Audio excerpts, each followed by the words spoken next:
بسم الله الرحمن الرحيم. الرحمن علم القرآن، خلق الإنسان علمه البيان. الشمس والقمر بحسبان، والنجم والشجر يسجدان. والسماء رفعها ووضع الميزان، ألا تطغوا في الميزان، وأقيموا الوزن بالقسط ولا تخسروا الميزان. والأرض وضعها للأنام، فيها فاكهة والنخل ذات الأكمام، والحب ذو العصف والريحان. فبأي آلاء ربكما تكذبان؟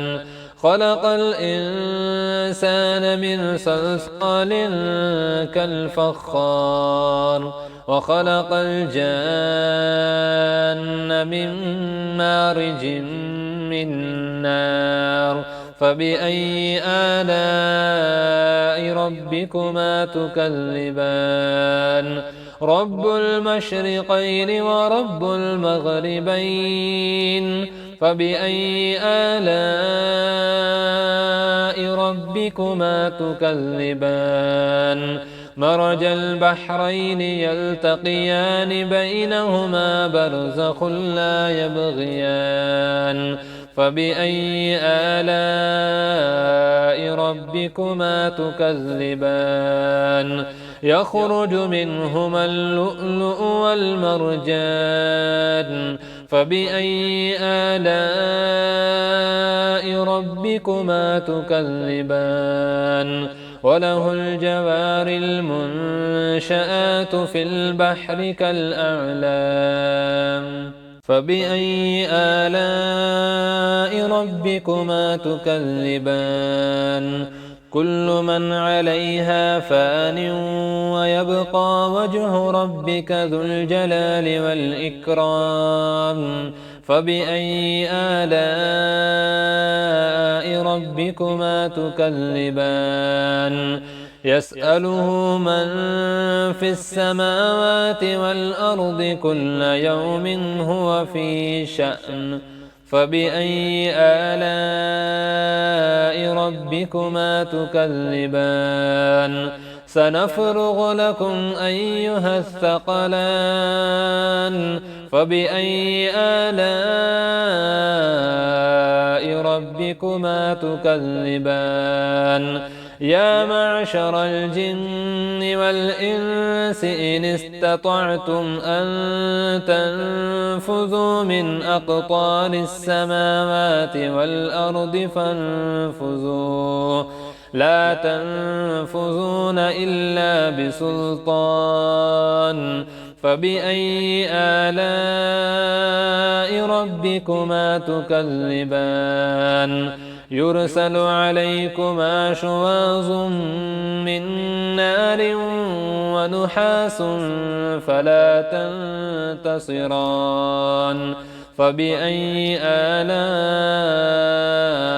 ربكما تكذبان؟ فإذا انشقت السماء فكانت وردة كالدهان. فبأي آلاء ربكما تكذبان؟ فيومئذ لا يسأل عن ذنبه إنس ولا جان. فبأي آلاء ربكما تكذبان؟ يعرف المجرمون بسيماهم، فيؤخذ بالنواصي والأقدام. فبأي آلاء ربكما تكذبان؟ هذه جهنم التي يكذب بها المجرمون، يطوفون بينها وبين حميم آن. فبأي آلاء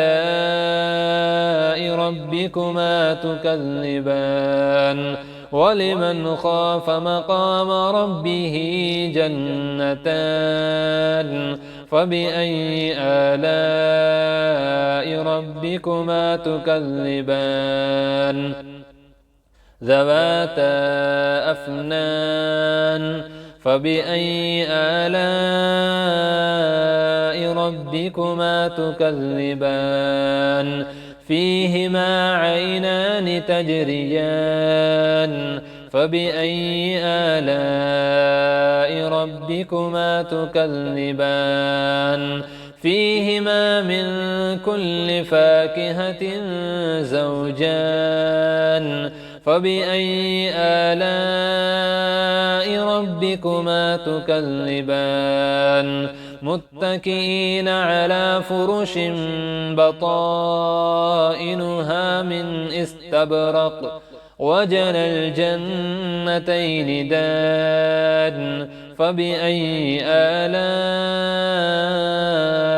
ربكما تكذبان فيهن قاصرات الطرف لم يطمثهن إنس قبلهم ولا جان فبأي آلاء ربكما تكذبان كأنهن الياقوت والمرجان فبأي آلاء ربكما تكذبان هل جزاء الإحسان إلا الإحسان فبأي آلاء ربكما تكذبان ومن دونهما جنتان فبأي آلاء ربكما تكذبان مدهامتان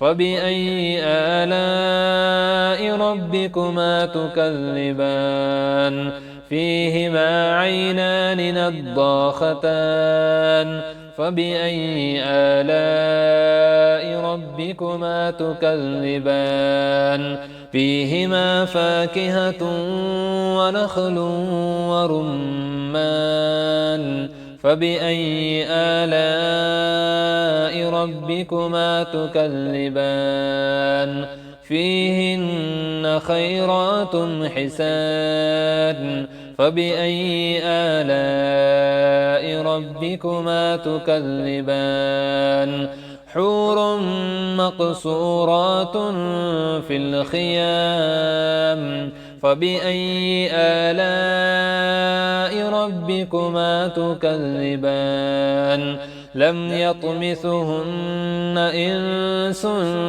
قبلهم ولا جان فبأي آلاء ربكما تكذبان متكئين على رفرف خضر وعبقري حسان فبأي آلاء ربكما تكذبان